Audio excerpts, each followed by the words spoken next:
As all of Mexico grapples with this devastation, many are reliving the horrors of that 1985 quake. It was so powerful it killed nearly 10,000 people. Actress Salma Hayek was a survivor of that quake, and she talked about the disaster in a video she posted on Instagram. After the 1985 earthquake in Mexico City, I was evacuated from my building. A lot of friends died, including an uncle that was very, very close to me. I have lived through the aftermath of a disaster of this magnitude, and it's horrific. Salma Hayek joins me now. Thank you for being with us. We just heard us talking to Mariana. They need things in Mexico City. Every now and then, one of the workers comes out with a new sign almost hourly of a list of very specific things that they are asking for local people to provide. But to rebuild Mexico City and to the houses that are destroyed and the destruction there, they're going to need a lot of things. You've started with a $100,000 pledge. You've pledged to match a $100,000 drive with UNICEF. Tell me what this drive is about. Well, like you said, rightly so, we have to rebuild Mexico, and we don't, right now, I know it looks horrible, but even though it's not shaking anymore, it's going to continue to be even worse because a lot of people have to be evacuated from their buildings, even though they haven't collapsed. Or even if they don't collapse, they can never go back there. A lot of them have to be exploded.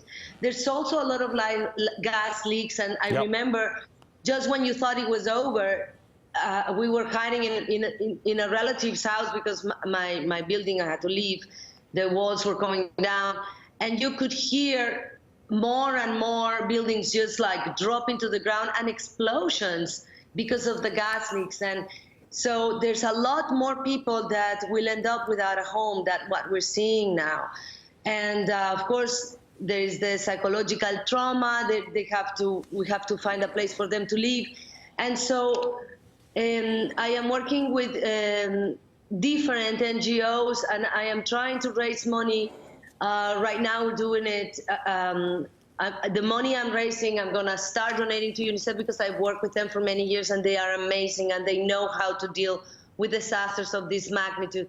But there's some local, like the Topos, who are like picking up all the pieces of the gravel, and there's a lot of people who are helping. And I have to say that I have a lot of friends that are there, and even Piolín from the Piolín Show. It's a radio show, and he has it on Facebook too.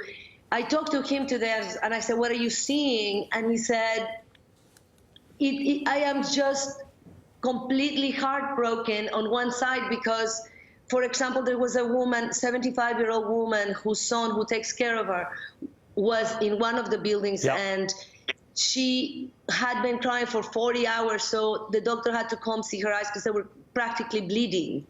Wow. And she has not left that place, has not slept. She's 75. And she cannot stop crying for a second because she doesn't know if he's dead or alive. And she has to understand that sometimes they have to stop digging in because then everybody around takes a risk, and she was like saying what it feels like to know that he's there, but they cannot go get him. They have to stop. And it's just really heartbreaking on one side. On the other side, Mexico, I am so proud of my country. It is incredible. The people are closing the restaurants, closing their stores to give everything away. The Red Cross started turning people down because there were so many volunteers.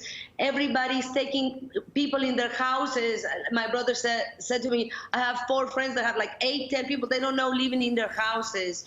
The way the country has come together hand by hand to pick it up and to, confront it with dignity and unity, it's really remarkable, and we need to support them because they really need us. You have to remember that Mexico is the 3rd natural disaster in like a week.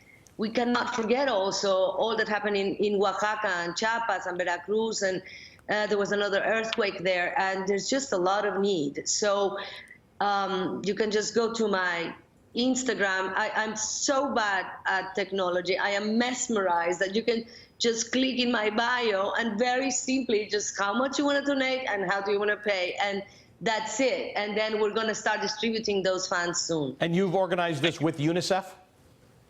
No, I organized this actually with Edward Norton because he has CrowdRise. So I chose to start with UNICEF because I worked with them before. But it was not organized by UNICEF and I'm a spokesperson. No, it was my own initiative. And of course, Edward was the perfect person because they raised so much money. And it's just incredible how anybody who wants to help now can help. And then I will give it to, different NGOs and local NGOs. And then the big job is that I also want to supervise that, all the funds are going to the most practical places and the places that need it the most. So I hope that even you guys, by the way, you can help out. Anything, any amount will make a big difference there. Thank you for doing that, and we're going to let people know that they can just click on your, go to your Instagram, and there'll be a link there where they can click on it to make a donation, which will be worked on through UNICEF, and you're going to match the first 100,000 raised to it. Thank you, Salma Hayek, for sharing this with us. I already did. And we have 300 now. I'm sorry, say that again? I already did. We have 300,000 now. That's amazing. Well, thank you for doing that, and we'll direct people there. Salma Hayek was a survivor of the 1985 earthquake where she lost loved ones, and she is getting involved now in this recovery effort in Mexico City. All right, I did tell. Hey there, I'm Chris Hayes from MSNBC. Thanks for watching MSNBC on YouTube. If you want to keep up to date with the videos we're putting out, you can click subscribe just below me, or click over on this list to see lots of other great videos.